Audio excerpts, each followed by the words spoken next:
The angel of the Lord. Rashi says in his introduction to Zechariah Chapter 1, the prophecy of Zechariah is extremely enigmatic because it contains visions resembling a dream that requires an interpretation. We cannot ascertain the truth of its interpretation until the teacher of righteousness comes. Nonetheless, I will put my heart to reconciling the verses one by one according to the interpretations that resemble it and follow the interpretation of Jonathan. This is God's test for the Jewish people, in particular the Jewish leaders. God's test of who the descendant of David is. The man described in Isaiah 53, the teacher of righteousness. That's who Rashi, known as one of the first rabbis to say that Isaiah 53 described the people, the Jewish people, as the patriarch Israel. Then here he is in Zechariah saying we got to have to know the truth of at least chapter 1 of Zechariah, to know its truth, because we can't do it. And no Jewish man, religious, academic, commentator, or otherwise, has ever had the answer to this. And yet this video is going to give it to you. Why? I'm the teacher of righteousness. This is Zechariah chapter 1, verses 7 through 12. That's the preamble that Rashi leads into before he starts his commentary. And this is in Midrash form. That's where I take parts of a verse and interpret each in individual segments. Verse 7. On the 24th day of the 11th month of the second year of Darius, the month of Shebat, this word of the Lord came to the prophet Zechariah, son of Berechiah, son of Iddo. This word of the Lord. This verse continues with, in the night I had a vision, which is not a word of the Lord. The word of the Lord coming to Zechariah means the messenger of the words of God has come to Zechariah, who is the angel of God's presence, and the word of the Lord. Literally, that's his name. He has alighted upon Zechariah to bring a vision from God.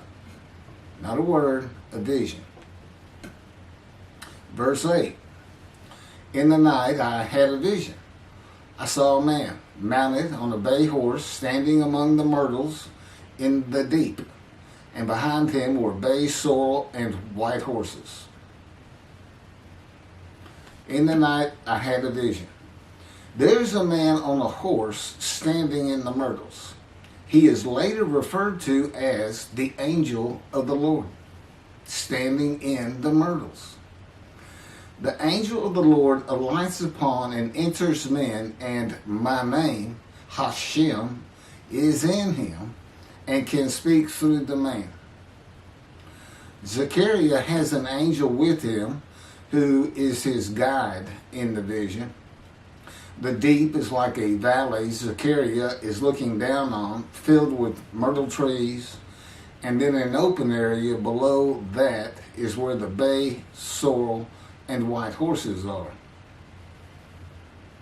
Verse 9. I asked, what are those, my Lord? And the angel who talked with me answered, I will let you know what they are. What are those, my Lord? Zechariah is not talking to the angel. That's an angel. It's not my Lord. Who answered, but who never lets him know what they are. he is asking the man standing among the myrtles on a bay horse about the horses in the open area and calls him my Lord.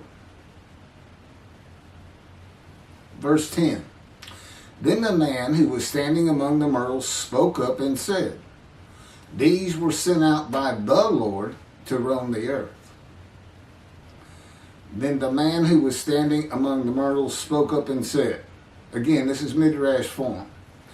Okay, so the man standing in the myrtles answers the question of Zechariah, not the angel who is with Zechariah. Verse 11. And in fact, they reported to the angel of the Lord, who was standing among the myrtles. We have roamed the earth and have found all the earth dwelling in tranquility. And it's just like a dream. We have horses talking. You know, there could have been birds. Anything that can go far and go a long ways out and then come back. In this case, for this story or for this dream that was given Zechariah, it's horses. And in fact, they reported to the angel of the Lord. They who reported are the horses who have gone to and fro throughout the earth, and they spoke the report to the angel of the Lord, who was standing among the myrtles. The angel of the Lord, who was standing among the myrtles, has alighted upon and entered the man standing amongst the myrtles. The angel of the Lord is using this man as his visible presence. You cannot see the angel of the Lord. Just as he once used a burning bush for his visible presence, and God spoke through him to Moses. Not just as his visible presence, he also used the man to say, these were sent out by the Lord to roam the earth. In other words, it sounded like the answer was coming from this man. But it's coming from the angel of the Lord, and God is in that angel, his presence. Because that's the angel of his presence. You can find that in Isaiah chapter 63. I don't recall the verse. I never see anything on the angel of his presence. Wherever God's presence is, the presence that enters the temple, I never hear any mention of the angel that has to be with him. Why? It's the angel of his presence, who is the angel of the Lord. Yeah, I believe, and I'm not certain about this, but I've heard it at least one or two times, and that is Christianity believes the angel of the Lord is Jesus Christ. Thereupon the angel of the Lord exclaimed, O Lord of hosts, how long will you withhold pardon from Jerusalem and the towns of Judah, which you placed under a curse 70 years ago? Thereupon the angel of the Lord exclaimed. Okay, so the angel of the Lord exclaimed through the man. Zechariah heard the words come from the man standing in the myrtles. It is the only way Zechariah could have heard the words. The angel of the Lord can only speak to the man he has alighted upon. Ezekiel describes this as, a spirit entered into me and set me upon my feet, and I heard what was being spoken to me. O Lord of hosts, how long will you withhold pardon from Jerusalem and the towns of Judah, which you placed under a curse 70 years ago? The following verses are from the book of Isaiah regarding this curse. Isaiah chapter 43, verse 2. So I profaned the holy princes. I abandoned Jacob to proscription and Israel to mockery. That, of course, is God speaking. The profaning of the holy princesses is God's prophecy of the banishment of King Jeconiah and all his offspring from ever ruling over Judah and Jerusalem again. The line of the kings of Judah ended. The line described king by king in the first book of the New Testament of Christianity. the line of Jesus. The abandonment and mockery are God's prophecy that the northern kingdom and the southern kingdom of the Israelites would be defeated and deported from the promised land. Isaiah witnessed the deportation of the northern kingdom, but the deportations of the southern kingdom were many years after his death. This is chapter 43, verses 5 through 7. Fear not, for I am with you. I will bring your folk from the east, will gather you out of the west. I will say to the north, give back, and to the south, do not withhold. Bring my sons from afar, and my daughters from the end of the earth, all who are linked to my name, who I have created, formed, and made for my glory. Okay, this is God's prophecy that all the tribes of Israel would return from the Assyrian deportations of the tribes east of the river Jordan, that were Reuben, Gad, and the half tribe of Manasseh, and all the tribes of the northern kingdom, deported by Assyria, defeated and deported, and the Babylonian deportations of the southern kingdom. It is a prophecy that is specific to the Assyrian Babylonian exiles. This prophecy was fulfilled according to the books of Ezra and Nehemiah and their account of all 13 tribes returning to the southern kingdom of the lands of Benjamin and Judah. Jerusalem is within the lands of Benjamin, and his lands are considered part of the kingdom of Judah, since that is where the kings of Judah rule from. 10 tribes being lost and not returning is a myth. When the 7th month arrived, the Israelites being settled in their towns, the entire people assembled as one man in Jerusalem, as the man Israel, all of them. When the people Israel gather as one man, it is all 12 tribes who were allotted lots of the promised land, and the Levites, they did not receive a portion. They were allowed to go from lot to lot, tribe to tribe, and everybody was supposed to take care of them. The Levites, that would be Levi, the son Levi, the priestly tribe without an allotment of the promised lands. Judahites and Benjaminites alone are not Israel, though all references to Israelites would include them. All of Israel had returned together to Jerusalem and Judah, mindful of the imported Gentiles in the northern kingdom, imported by the Assyrians, many of whom tried to stop the building of the second temple. This is why everybody returning, all 13 tribes, all went to Judah. The northern kingdom was occupied by Gentiles, I would assume Assyrians and Arabs.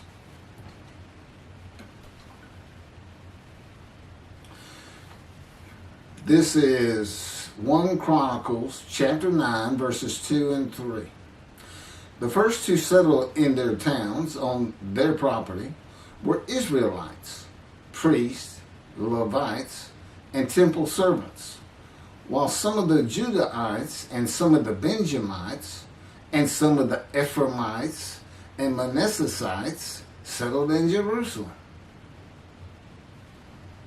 That would be Ephraim and Manasseh. Manasseh was such a large tribe, it had to be broken in. It was broken in two. Half of it set up, their allotment was east of the river Jordan by about where Edom would be. And well, that was the tribe of Gad. Not Edom, Gilead, where the Tishbite, Elijah, the Gentile, was an inhabitant. Ramoth Gilead. Manassites, Ephraimites, and Judahites were the tribes with the largest allotment of the lands of Abraham, and Jerusalem is in the lands of the Benjamites. Those are who just got mentioned. The 3 largest lot owners. Okay, Benjamin, that's where Jerusalem is. He's important. And of course the priests, the Levites. So Ephraim and Manasseh were not lost tribes, as many believe from writings outside of the Bible. There never were lost tribes according to the Bible. Okay, so all 13 tribes returned and settled in new towns. The accounts of the deportations indicate there was not much left of the old towns. There is no account of how the new towns were settled, though it is unlikely it was based on prior ownership. The exile lasted too long for the deported owners to still be alive, and the tribes of the northern kingdom had to build new towns to live in. It also says the Levites settled in on their lands. So everybody had to pick and choose, and I'm sure the the strong and wealthy got the best places, and again, many just settled in Jerusalem. Okay, this is Isaiah chapter 43, verse 14. Thus said the Lord, your Redeemer, the Holy One of Israel, for your sake I send to Babylon. I will bring down all her bars, and the Chaldeans shall raise their voice in lamentation. This is God's prophecy that Assyria would be conquered by the Babylonians, who were defeated by the Chaldeans. But they actually go back and forth and actually became somewhat intermingled, Chaldeans and Babylonians. And that he would raise up the Gentile anointed king Cyrus of Persia to conquer them, to clear the way for all the tribes to return. That's how he cleared the way to the desert or made rivers for them. Basically, he got Cyrus to release them. Chapter 43, verse 25. And I never hear anything about this. It is I who, for my own sake, wipe your transgressions away and remember your sins no more. Okay, this is God doing, and he says this, something new. I'm going to do something new for the Israelites. This story repeats with the new covenant that includes sin forgiveness of the Jewish people that arise with Elijah and the angel of the covenant after the exiles of the Roman dispersal return to the land of Israel in a time to come. That's from Jeremiah chapter 31.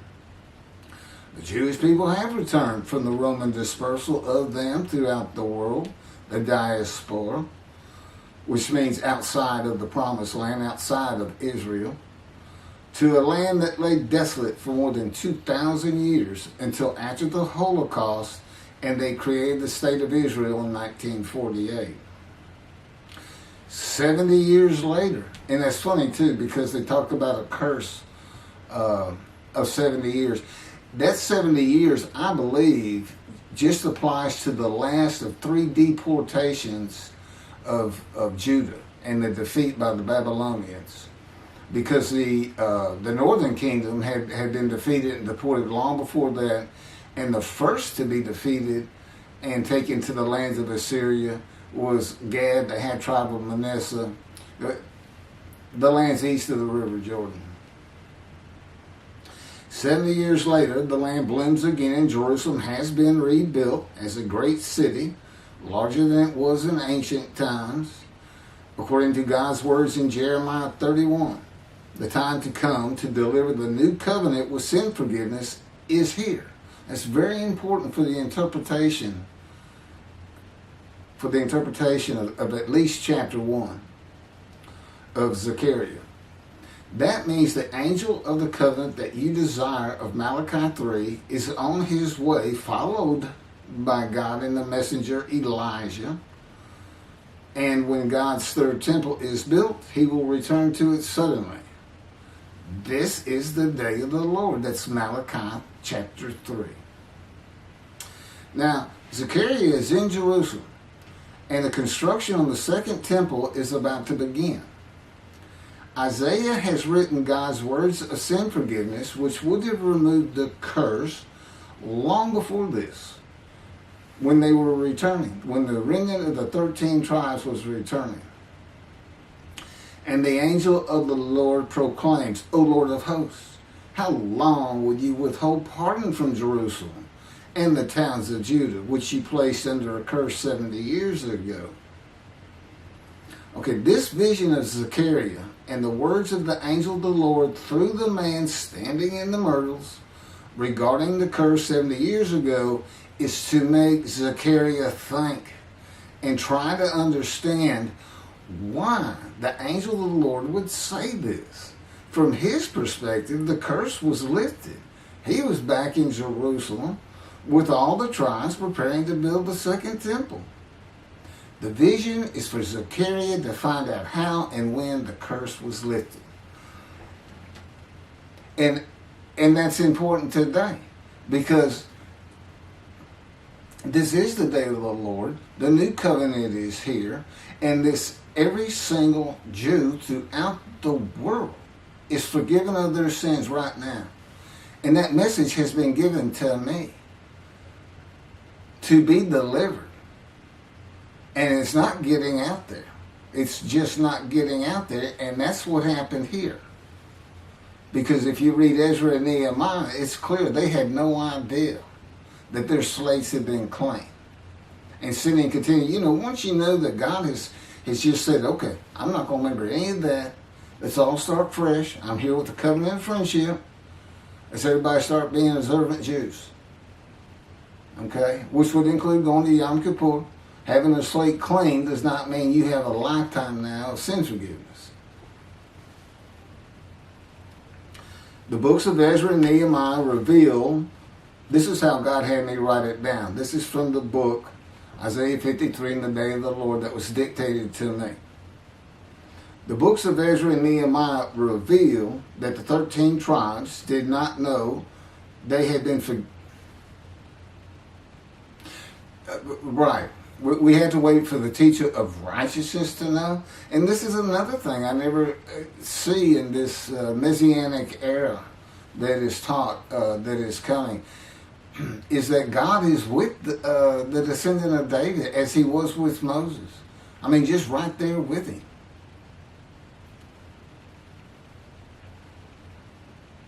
The books of Ezra and Nehemiah reveal that the 13 tribes did not know they had been forgiven of their sins to be a holy seed in the building of the second temple. If people know they have been forgiven and have a clean slate from past transgressions against God and his laws, they are more likely to stop their sinful ways and abide by his laws in the future. The scroll of Isaiah needs to be found and interpreted by Zechariah and the religious leaders so they will know of God's forgiveness of their sins. God will be returning before the temple is built. That would be the third temple, to test the devotion of his righteous servant and make him suitable for his purpose, which might prosper. That includes the building of the third temple. This would begin when his spirit alights upon the anointed one, Moshiach. His presence with his righteous servant will be necessary for the temple to be rebuilt. Islam will not freely hand over their third most holy site to Israel and abandon the Dome of the Rock Mosque, a mosque that sits on the Temple Mount purchased by King David for God, the most holy site of the Jewish people. With God is the angel of his presence who is already on the way. You want me to skip that? Okay, this has been covered in other videos more than once.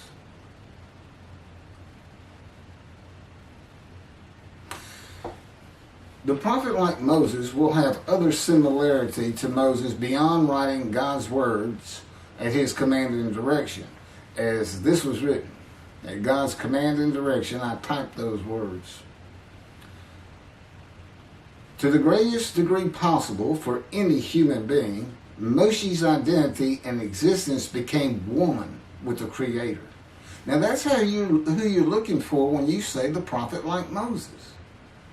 It's not Joshua. I've heard that one, which is, it says right there on that page, there's never been another prophet like Moses. Well, his attendant Joshua standing right there, if that's...